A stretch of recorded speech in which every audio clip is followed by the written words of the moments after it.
Jawaharlal Nehru 0 vote पाकर प्रधानमंत्री बने थे।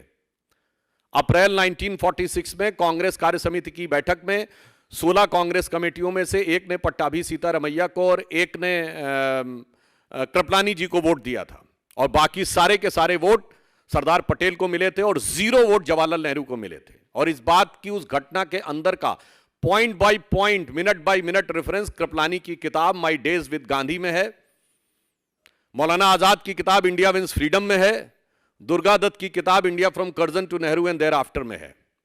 और जो अंतिम प्रधानमंत्री हुए, हो सकता है कि वो व्यवहारिक दृष्टि से कांग्रेस पार्टी के अंतिम ही प्रधानमंत्री भविष्य के लिए सिद्ध हों, doctor Manmohan Singh, the accidental prime minister, उनको कोट कर रहा हूं।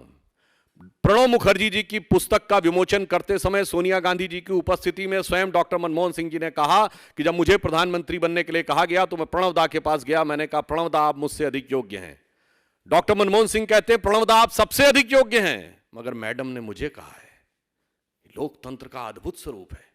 पहले प्रधानमंत्री से लेकर अंतिम प्रधानमंत्री तक, 0 वोट से लेकर 0 वोट तक प्रधानमंत्री बनाने वाले लोग आज कहते हैं कि लोकतंत्र हमें समझ में नहीं आता है और लोकतंत्र के वास्तविक रक्षक वो हैं।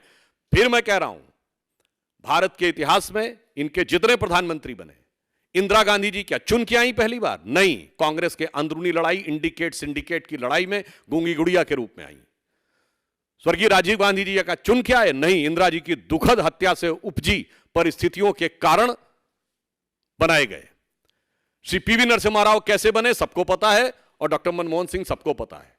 तो भारत के राजनीतिक इतिहास में लोकतांत्रिक ढंग से अगर किसी पार्टी के 2 ही प्रधानमंत्री चुन के आए, जो जनता के सामने हमने रखा यह प्रधानमंत्री होना चाहिए और जनता ने चुन के कहा यही प्रधानमंत्री होना चाहिए, एक के नाम पर राजतंत्र चला रहे थे।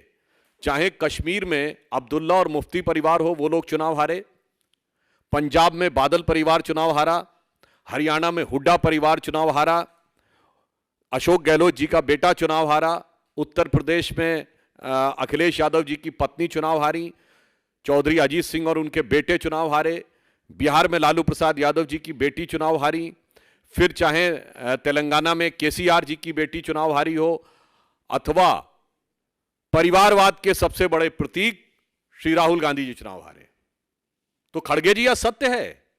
जो आपको डर लग रहा है कि इसके बाद ये लोकतांत्रिक राजवंशों के लिए चुनाव का भ्रम जनता के सामने रखकर राजनीति करना संभव नहीं हो पाएगा, क्योंकि अब भारत में वास्तविक लोक सत्ता का होने के बाद और विपक्ष के इस तथाकथित इंडिया गठबंधन के देखी जमाने की यारी बिछड़े सभी बारी बारी की तरह छिन्न भिन्न होने के बाद मुझे लगता है विक्षिप्तता में, बौखलाहट में अब कांग्रेस पार्टी बहुत आपत्तिजनक और अनर्गल बयान देने पर आ गई है।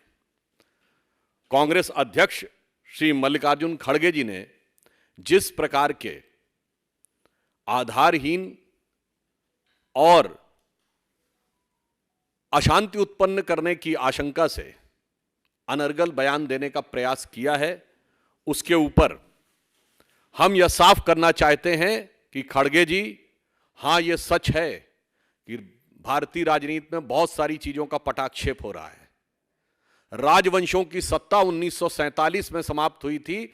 अब लोकतंत्र का आवरण ओढ़े हुए जो लोकतांत्रिक राजवंश हैं, उनकी सत्ता को चुनौती मिल रही है और उनको लग रहा है कि आने वाले चुनावों के बाद उनका भविष्य क्या होगा।